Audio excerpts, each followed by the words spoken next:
सब کابینه ته د خپل طرف نه مبارکباد ورکوم چې په دې پرویکار تقریب کې هغه حلب چوت کو زه خبرې مال یو مقرره کړه عزت راکو کنه دا کم مشران چې زمنګ ناشتي زمنګ د ډي ار سي مشران چې د ذخیل ستوري دي بیا د زمنګ مفتیان صاحبان ورسره زمنګ سیاسي مشران زمنګ د بارګین اسوسییشن او د بارګین سره منسلک خلک د دې په مخ کې مال خبرې کول مزه نه راکړي او نه دومره په خبرو پوهېږم غلطی به رانه هم کېږي سیاسي لیډر نه یم یو عام دکاندار یم د تاجر طبقې سره تعلق ساتم د خواځخیلې تاجر برادرۍ صدر یم نو که څه غلطي رانه کېږي نو په هغې کې به درنه معافي هم غواړم د یو څو خبرو وضاحت انتهایي لازمي دی چې بارګین اسوسییشن او خواځخیله ټریډ یونین دا دواړه یو دي دا لازم او ملزوم دي موږ د یو غوښه هډوکي مثال یو دا تاجران دي هغه چې په هر شکل کې دي که هغه څوک نسوار خرڅوي که هغه څوک ګاډي خرڅوي که هغه څوک هولسیل کار کوي که هغه پرچون کار کوي که هغه دیاړي مار دی که هغه ګاډۍ والا دی که هغه پړي والا دی خو هغه زما د تاجر برادرۍ سره تعلق ساتي زه سیاست کوم زه ووټ ورکوم خو زه دا یو جذبه په ځان کې هم لرم چې زه د خپل لیډر او د خپل حکومت نه تپوس کولی شم تپوس زما حق دی دا جمهوري ملک دی موږ د زیات د شانه د شا وفادار جوړ شو کم سړی چې ډېر چمچې لګوي په اقتدار کې لیډران ته هغه سړی ډېر نږدې ډېر ورته خوښي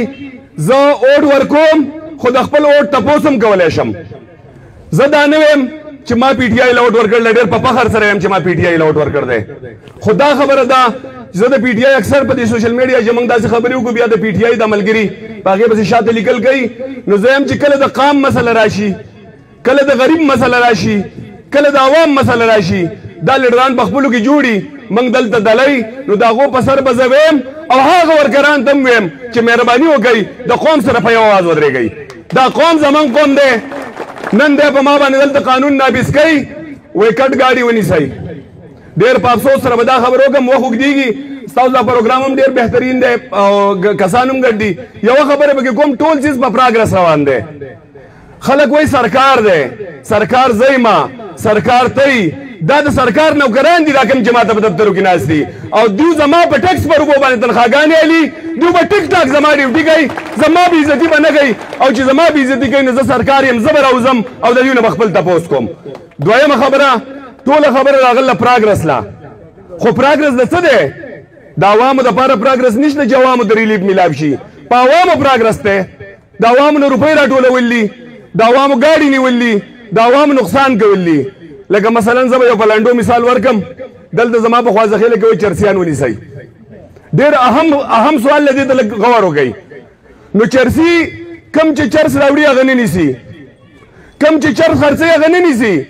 خو چې کم سګرټ څکي نو هغه نیسي او هغه په دې نیسي چې دا زما د تانې ګناه نه دی سی چو ډي اس پي زه ډي پي او ګناه نه دی کم چې زما پالیسیانې جوړوي که د پالیسدانان ناست دي پالیسي جوړوي وایي تا چې په تېر کال په دې میاشت کې څومره چرس ښوولي نو په دې میاشت کې به د هغې نه پاو باندې ښی پاو کم به نه ښی چې جرم کمی نو جرم زیاتی نو دلته به زما سیچو صاحب غریب بیا څه کوي هغه به چرسي لږ پري هینډ ورکوي وایي ته ماله درې څلور پرچې راکړه ته چرس خرڅوه زه ورسره په دعوې ویم چې ته اصلاحات وکړه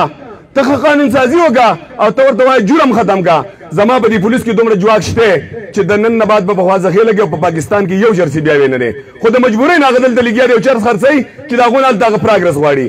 دغه شان زما د کټ ګاډو پراګرس دی زما نه د ټیکسونو پراګرس دی زما نه ایسي د جرمانو په شکل کې پراګرس دی نو زه ورته مهرباني وکړئ قانون منم پاکستان منم پاکستانی یم د پاکستان شهري یم خو ګوره ظلم نه منم د بهر نه یم راغلی چې زه پاکستانی یم د پاکستان کارډ را سره دی نو عمران خان هم پاکستانی دی او د پاکستان کارډ را سره دی څنګه چې د عمران خان دپاره کوم قانون جوړېږي د زما دپاره جوړ شي که هغه جوړ نه و نو په خدای قسم ستاسو نه به مخکې راوځم او دا روډونه به ورته بلاک کوم د چا پلار زما سره زیاته نه شي کولی ډېره مهرباني والسلام زما ټولو ته دړه د کومې نه السلام علیکم نحمده ونصلي علی رسول الکریم زما خوږو عزتمندو مشرانو کشرانو الله رب العزت منګه مسلمانان پیدا کړي یو او ټول په دې ساحت لاک لاک شکر دی چې موږ دا کلمه ویله چې لا اله الا الله محمد رسول الله او الله پاک موږ مسلمانان پیدا کړي یو موږ به دومره خیال ساتو د هرې خبرې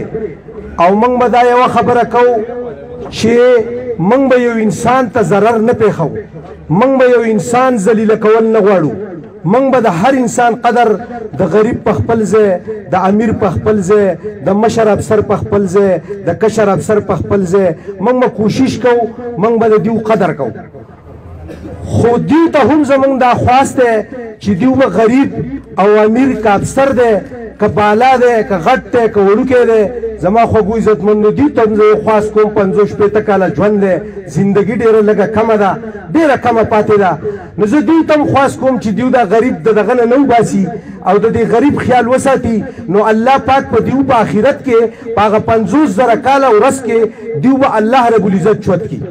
خو که دیو دا غریب خیال نه ساتي او امیر ته د امیر په سترګه ګوري او غریب ته نه ګوري، نو زما خوږو عزتمندو دیو به الله پاک ذلیله او دغه وګرځوي. نو چې موږ او تاسو همیشه دپاره دا کوشش کوو چې د دې خبرې مخنیوی به په څه طریقه کیږي. اوس زموږ د کټو ګاډو مسله ده، کټ ګاډي چې کوم دي موږ وایو چې دا کټ ګاډي ټیک ته دی، خو دا دې د کته نه بند کي، موږ ته دې نه راولي دلته خوازخیله خو اخرنی سټاپ دی او د هغه دنیا نه راشي او دلته ګاډي نسی کټ ګاډي. نو په دې باندې موږ خفه یو، په دې موږ پریشانه یو. هو موږ د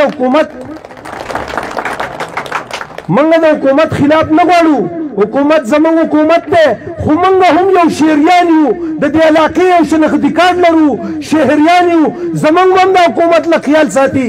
چې زموږ نه ساتي. زما خوږو عزتمندو داسې خبرې موږ ته نه دي منظوره او داسې هغه که افسران دي او هغه که هر څوک دي انتظامیه ده، زه هغو ته خواست کوم چې هغه زموږ د دې ټولو خلکو د غریب او د امیر یو شان خیال وساتي.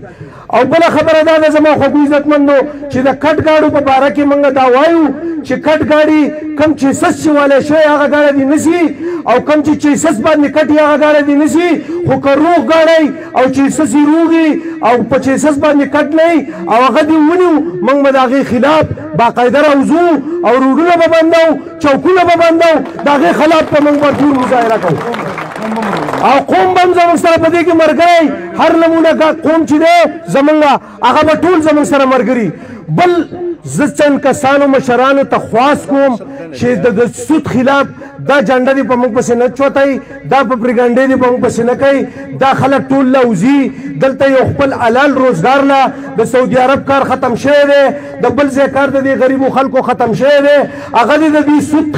دا خبره د دې خبرې نه وباسي. موږ نن مفتیان هم راغوښتل دي اما په دې خبره باندې رڼا غورځوي. آیا که موږ سود کوو نو موږ به خپل ځان په دې ځمکه کې دنده خاک کړو، موږ سودمار نه یو. او چې موږ ته څوک سودي وایي هغه سودي دی او هغه ګنډکپ دی او هغه حرامي دی.